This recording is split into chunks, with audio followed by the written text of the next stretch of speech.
Welcome to the World United. Welcome to the World United. Now I invite Meenakshi Suri ji, psychology student, the founder of CoCreate Circle, messenger of Gaia, Reiki master, mentor, and Sujog lecturer. The topic she would cover is co-create with Gaia, a world that benefits all beings. Over to you, Meenakshi ji. Thank you, Renakaji.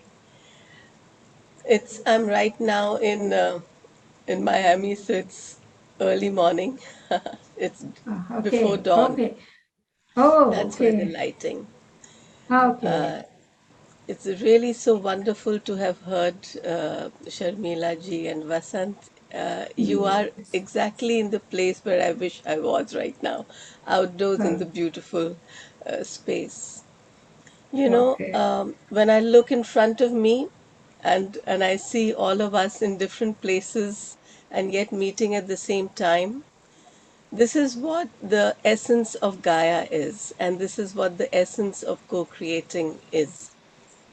What we are co-creating is not just with the human beings here, as Sharmila ji pointed out, the insects and the vegetables and all the other living beings, but also the computers, also the technology, which is allowing us all to meet. This is consciousness. Consciousness is everywhere. And when we think of Gaia, Gaia is a beautiful word, a very simple concept which helps us to encapsulate this entire consciousness. In a way, if we go away from Earth and we are an astronaut looking at Earth, we just see something which is whole, which is one. We don't see separation. That is another way of sensing Gaia. And the way this word came into the dictionary was from the Greeks when Gaia was considered a goddess. The goddess who actually created the world. She created the heavens and she created the earth. And it's such a heartwarming, beautiful sense that people feel because all of us have a mother. Everyone comes from the mother, from the cosmic egg. And that sense of that oneness is a very beautiful sense. The mother is a very, it's an emotional kind of sense that we have from where we have emerged. Another very beautiful thing happened in 2009. Many of us who have been on the spiritual track, as we call it, or the spiritual path, we were told many years ago, maybe in the 1990s, that there was going to be a major upheaval, a major change, a beautiful transformation that will take place in 2012 when the Maya calendar is going to, they said earlier that it'll end, but it was actually one yug which was ending in the Maya calendar. And so we had so many people were waking up in the 80s and 90s. Thousands of people around the world were doing different kinds of things. And there was an online community called ZADS, which means seeds. And in that online community, something happened, and it was then changed into Gaia. There was a Swamiji who was in the mountains, and he was in a state of just samadhi with others around the world. This is what the sages in the mountains are actually doing all the time. They seem to be away from the world, but they are actually all connected with one another. That is the consciousness, just like the satellites in space. They don't have to be on Earth, but they can see so much more of the Earth than we can. And he was told to go back into the world and give a message. And he was looking for something in the internet with Guy, cow, and he came across the Gaia community. this is the beautiful way in which consciousness works. He was meant to come there. We were meant to meet him. And he came in such a sweet, simple, humble way.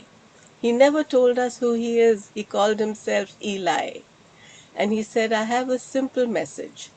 And that message was pray, pray, pray. Gaia is calling you.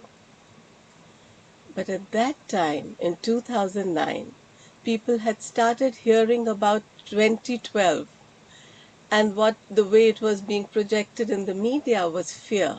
So there was a lot of fear about it.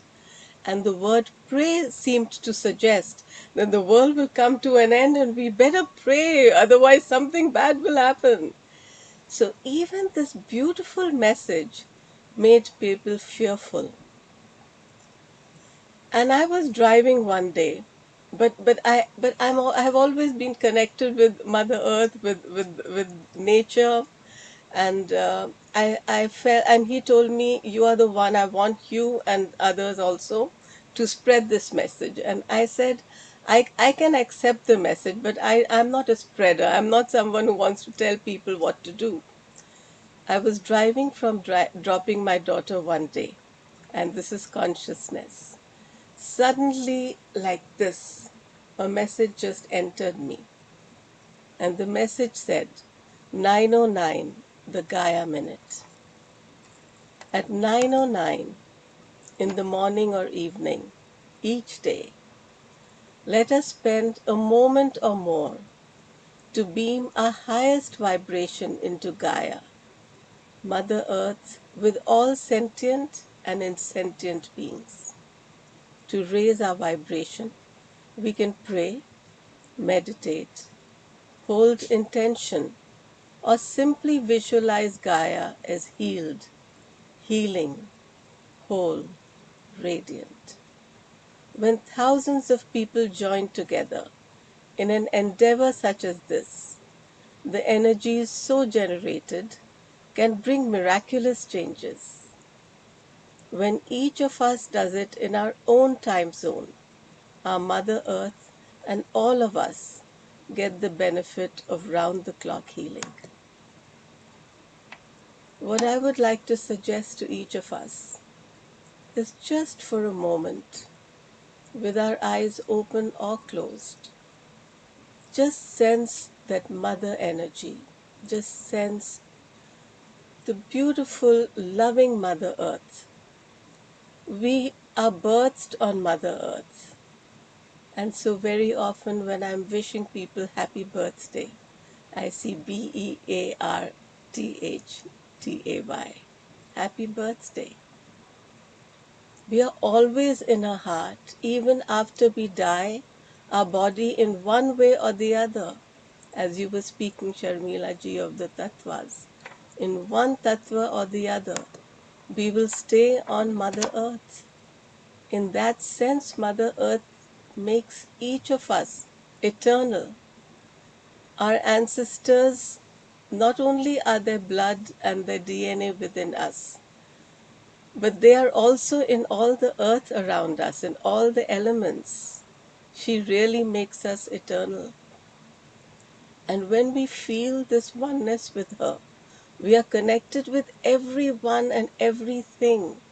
Even the chair we are sitting on, everyone and everything, sentient or insentient, is here with her.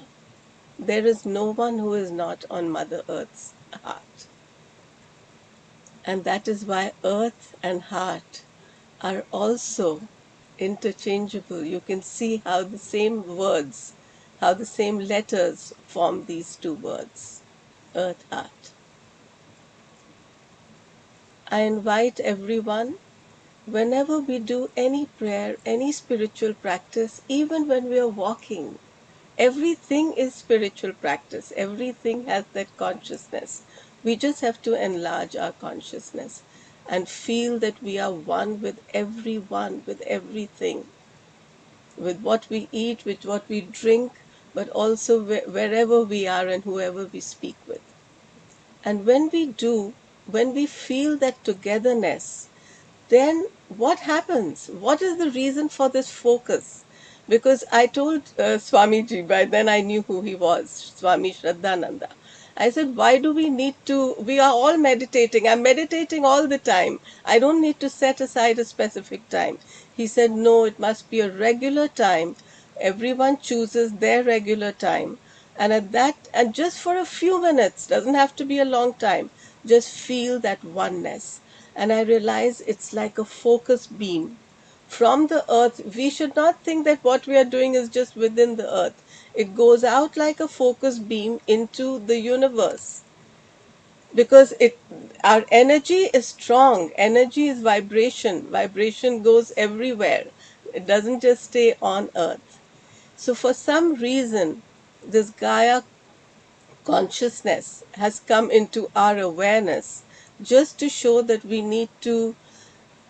are helping the earth to ascend. We are helping the vibration of this world to ascend by being together, and in this in this attitude of gratitude. So can we all do one thing together if everyone's willing? When our hands are together, then we are connected, interconnected, our left and our right. And then slowly we start opening this lotus, which is in front of the Anahat. We start opening with everything that we are grateful for. You know, we don't even have to think what we are grateful for. We just feel gratitude. And the whole lotus is open. When the lotus is open in front of our heart, we receive the blessings of our gratitude. We see how every day, every moment, we are receiving so many things that we wished for, and so much more that we didn't even know we wanted. And when we feel that gratitude and it overflows, we radiate it out into the universe. And when we do, we are filled again. Thank you.